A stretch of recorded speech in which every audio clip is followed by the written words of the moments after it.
Hello everyone, welcome back to Aryan's mom. उम्मीद करती हूँ कि आप सब हैप्पी एंड हेल्दी होंगे। और आज जिस टॉपिक पे बात करूँगी वो है ट्रैवल।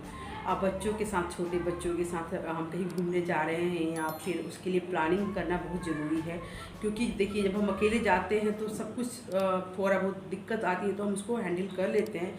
बट बच्चे के साथ कहीं जाना है तो बहुत कुछ सोचना पड़ता है, हमें उसके हिसाब से करना पड़ता है। जैसे बच्चा है वैसे हिसाब से सब कुछ करना पड़ता है। तो अभी मैं अपनी बेटी के साथ जा रही हूँ अपने मायके। तो मैं सोची कि जो जो प्लानिंग मैं कर रही हूँ वो मैं आपके साथ डिस्कस करती हूँ। तो मैं जा रही हूँ फ़्लाइट से। तो बच्चों के साथ फ़्लाइट में सफ़र करते समय किन किन बातों का हमें ध्यान रखना चाहिए और मैंने क्या क्या तैयारी करके रखी हूँ वो मैं आपके साथ शेयर करूँगी। तो देखिए, सबसे पहले प्लानिंग। प्लानिंग का मतलब ये है कि आप जाने वाले हैं तो अगर आपको पहले से प्लानिंग कर लेंगे तो ज़्यादा बेटर होगा। अगर देखिए इमरजेंसी कुछ होता है तो वो तो अलग बात होगी, बट पहले से प्लान है कि मुझे इस मंथ में जाना है तो प्लानिंग कर लीजिएगा तो ज़्यादा अच्छा रहेगा। जैसे मैंने कर लिया पहले ही कि मुझे छठ पूजा में जाना था, व्रत करना है, तो मैं मायके जा रही हूँ तो उसके हिसाब से मैं सब कुछ प्लानिंग करती गई और उसके हिसाब से मैं सब कुछ करती गई। तो प्लानिंग आपको क्या करना है, सबसे पहले आपको ये देखना है कि आप कैसे जाना है। आपको बाई रोड जाना है, बाई फ्लाइट जाना है, बस से जाना है। उसके हिसाब से ये तीनों से अगर जाते हैं तो सबकी तीनों की प्लानिंग अलग अलग होगी। जैसे कि अगर फ़्लाइट से जा रहे हैं तो सबसे पहले आप ये देखिए कि आप किस फ़्लाइट से जाना चाहते हैं। तो आप उस कस्टमर केयर को फ़ोन कीजिए, आप डिटेल में सब कुछ पूछिए उनसे। आप जो भी लैंग्वेज चाहिए, आप इंग्लिश और हिंदी जो भी लैंग्वेज आप चाहेंगे उस लैंग्वेज में आपको वो हेल्प करेंगे। तो आप उनसे पूछिए कि हाँ, मैं बेबी के साथ जा रही हूँ और मतलब बेबी के लिए क्या चार्जेस होंगे या फिर क्या कैसे कर सकते हैं, वो आपको सब कुछ गाइड करेंगे। तो और ये होता है प्लानिंग का, होता है कि अगर कुछ दिन पहले अगर टिकट बुक करते हैं तो थोड़ा टिकट भी सस्ता मिल जाता है आपको। अगर इमरजेंसी में करेंगे तो वो चार्जेस भी ज़्यादा होते हैं। तो ये होगी प्लानिंग की बात। अब है कि छोटे बच्चों का टिकट कितना लगता है, कितने पैसे लगेंगे छोटे बच्चों के टिकट के लिए। तो ये बता दूं मैं आपको कि 2 साल से कम बच्चे को सीट अवेलेबल नहीं होता, सीट नहीं देते हैं। बट कुछ चार्जेस होते हैं जो आपको पे करना होगा। उस चार्जेस देने से ये होता है कि एक तरह से मान लीजिए कि आपके बच्चे का पास बन गया या रजिस्ट्रेशन, मान लीजिए जो भी मान लीजिए कि वो फ्लाइट में सफ़र कर सकता है। कुछ चार्जेस होते हैं, हर एयरलाइंस अपना अपना चार्जेस अलग अलग लेती हैं।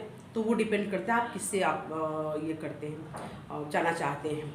तो ये हो गया मतलब कि आप कैसे आप जाना चाहते हैं, किस फ्लाइट से, उसके बारे में। अब मैंने कुछ नोट्स बना के रखी हूँ जो मैं अपने लिए बनाई थी, तो मैं सोची कि आपको उसके बारे में बता देती हूँ।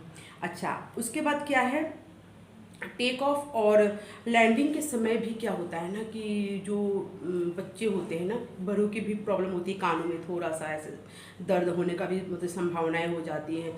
हो भी सकता है, नहीं भी हो सकता है, बट हम रिस्क तो ले नहीं सकते बच्चों के साथ। तो उस समय थोड़ा सा हमें ध्यान रखना है।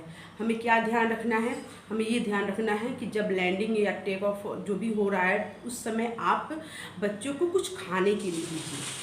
अब ये हो सकता है कि बच्चे को उसमें भूख ना लगा हो तो क्या करें।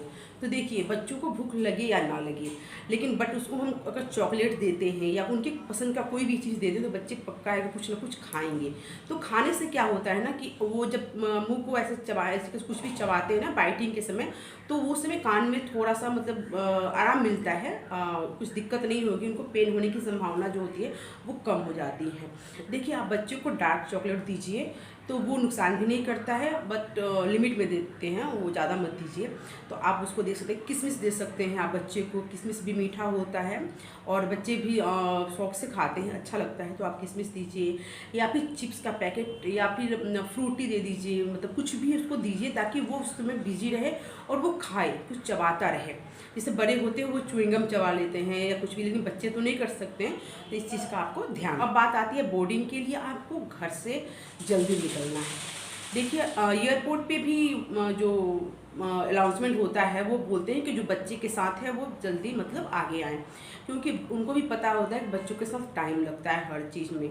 और आगे भी कुछ सफ़र जो होता है, जो आगे जाएंगे बच्चे 1.5 घंटा 2 घंटा, वो वहाँ पे जाके बैठना, पहले ही 2 घंटा बैठना पड़ता है एयरपोर्ट जाके, फिर जाके फ़्लाइट में 2 घंटे का हो, 1.5 घंटे का हो, 1 घंटे का हो, जो भी हो वो तो दूरी पे डिपेंड करता है।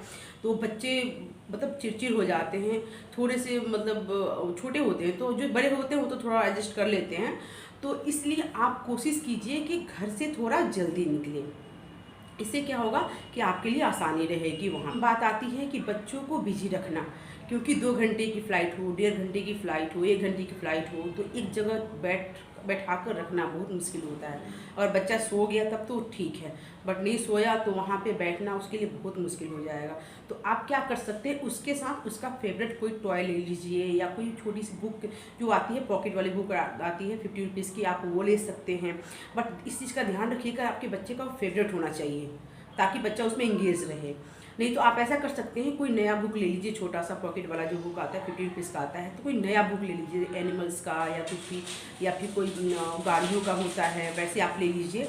तो उससे क्या होता है, बच्चा इंगेज रहेगा। कोई टॉय ले लीजिए जो आपके बेटे का फेवरेट हो बच्चे का, तो वो आप वैसे लेकर उसको बच्चे को बिजी रख सकते हैं, तो थोड़ा सा सफ़र आसान हो जाता है। छोटे बच्चों के साथ कभी भी आप अकेले सफ़र मत कीजिए, क्योंकि आपको पता है बच्चों का मूड का पता नहीं होता है। कभी बच्चे अच्छे से रहते हैं, अच्छे से बिहेव करते हैं, बट कभी कभी चिड़चिड़ हो जाते हैं बिना किसी मतलब का, कोई मतलब ही नहीं बनता तब भी वो रोते रहते हैं, या फिर बात बात पे मतलब रोना शुरू कर देते हैं।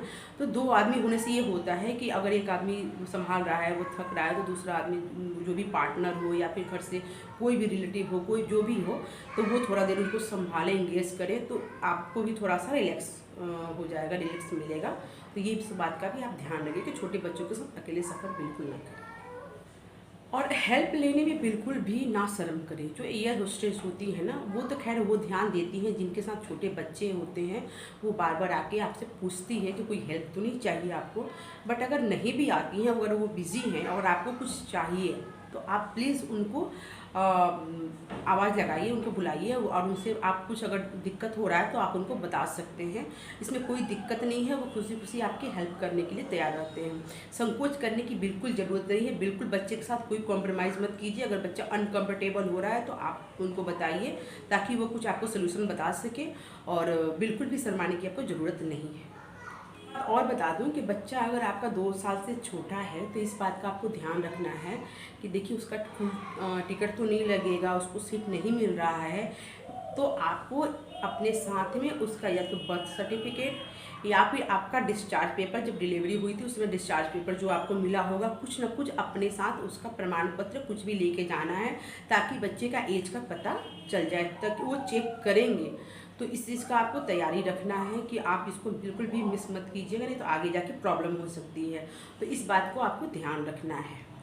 और देखिए मैं ये भी बोलूँगी कि आप कभी भी चाहिए तो 2 सूटकेस अपने साथ लेकर जाइए, चाहे बैग या सूटकेस जो भी आप ले जाते हैं, और दोनों में अलग अलग बच्चों के कपड़े पैक कीजिए, ताकि कभी बाय चांस कोई मिस भी हो जाता है। कभी हो जाता है कि हमें वो अपना सूटकेस बाद में मिलता है, कभी हो जाता है कोई मिस्टेक की वजह से या जो भी, तो अपने पास एक तो होना चाहिए, ताकि हम बच्चे के साथ कोई दिक्कत ना हो, और हम बच्चे को कपड़े पहना सकें, या फिर जो भी चीज़ हमें यूज़ करना है वो हमारे पास रहे।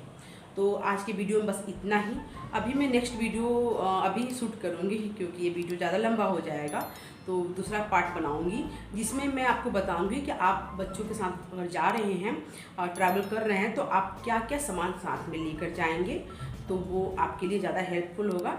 तो थैंक यू सो मच देखने के लिए, और अभी मिलती हूँ मैं नेक्स्ट वीडियो में आपसे। Thank you so much.